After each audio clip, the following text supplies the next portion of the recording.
Assalamualaikum warahmatullahi wabarakatuh. Gedas friends.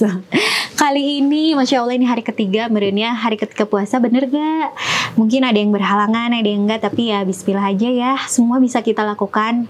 Pokoknya ini di bulan Ramadan ini jangan berkecil hati ketika mens, karena tetap kita bisa melakukan ibadah kok. Insya Allah di bulan ini pahalanya dilipat gandakan. Nah, kali ini Gida mau lanjut ngebahas tentang amalan-amalan apa sih yang bisa kita lakukan di bulan Ramadan. Nah, salah satunya, kalau episode selanjutnya kan Gida udah sampai ngebahas sholat syuruk ya. Nah, sebetulnya karena kondisi seperti ini, hai sayang, Assalamualaikum. Udah lihat video Nusararanya? Ya udah sini dipeluk. Jadi apa yang bisa kita lakukan? Ternyata setelah Gida cross check dengan Ustazah, sholat syuruk itu kalau kita nggak berjamaah di masjid, kita nggak bisa ngelakuin sholat syuruk itu. Nah, sedih sih kita kondisi seperti ini pandemi masih berjalan sehingga kita nggak bisa melakukan sholat syuruk yang pahalanya tuh seperti haji dan umroh gitu ya. Tapi nggak apa-apa, nggak usah sedih karena kita bisa melakukan sholat sunat yang lainnya. Nah, bisa juga dengan nanti sholat tarawih atau kita sholat syukrul hudu. Setiap abis berhudu kita bisa loh melakukan sholat syukrul hudu dan insya Allah itu pahalanya dilipat gandakan. Nah, selanjutnya adalah setelah sholat duha kita sholat zuhur. Nah, sebelum sholat zuhur ada qobla zuhur. Nah, biasanya Gida melakukan qobla zuhur itu 4 rakaat. Kenapa? Karena memang yang sahih disunahkannya itu adalah 4 rakaat. Bisa 2-2 atau bisa langsung 4 tanpa tahiyatul awal. Tanpa duduk tahiyat awal, jadi langsung aja lanjut 4 rakaat. Nah, ada beberapa pendapat sih, tapi Gida ikut yang seperti itu. Nah, untuk sholat qobla zuhur ini, Masya Allah, ini mohon dilakukan ya teman-teman, karena ternyata ya Masya Allah, ini adalah pengkondisian kita. Jadi biasanya siang itu kita kan lagi sibuk dengan pekerjaan atau pekerjaan rumah yang mengkondisikan kita menjadi sibuk dengan duniawi.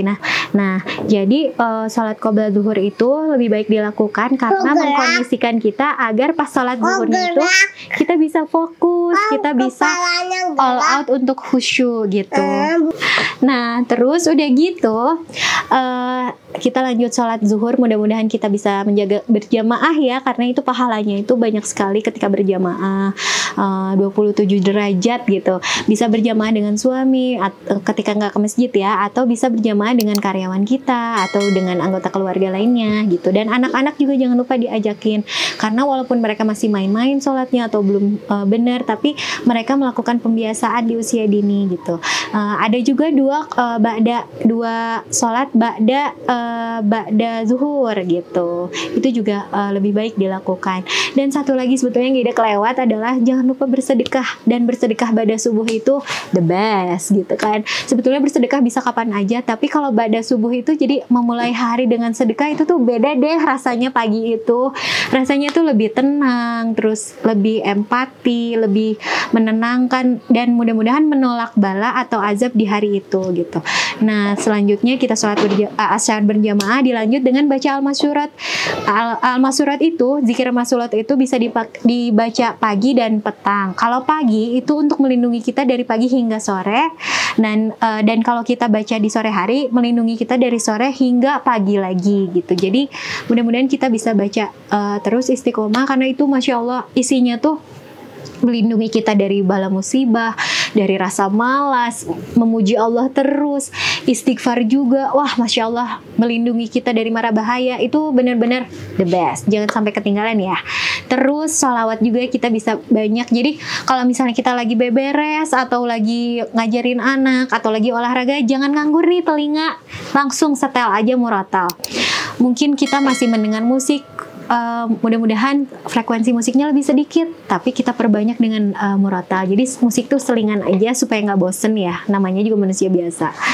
Ya, alhamdulillah, mudah-mudahan kita istiqomah, karena kenapa? Allah itu lebih menyukai amalan yang mungkin tidak terlihat banyak, tapi kita istiqomah menjalaninya. Jadi jangan dibikin berat ya ibadah-ibadah ini. Lakukan yang bisa kita lakukan, jangan melakukan hal yang sia-sia.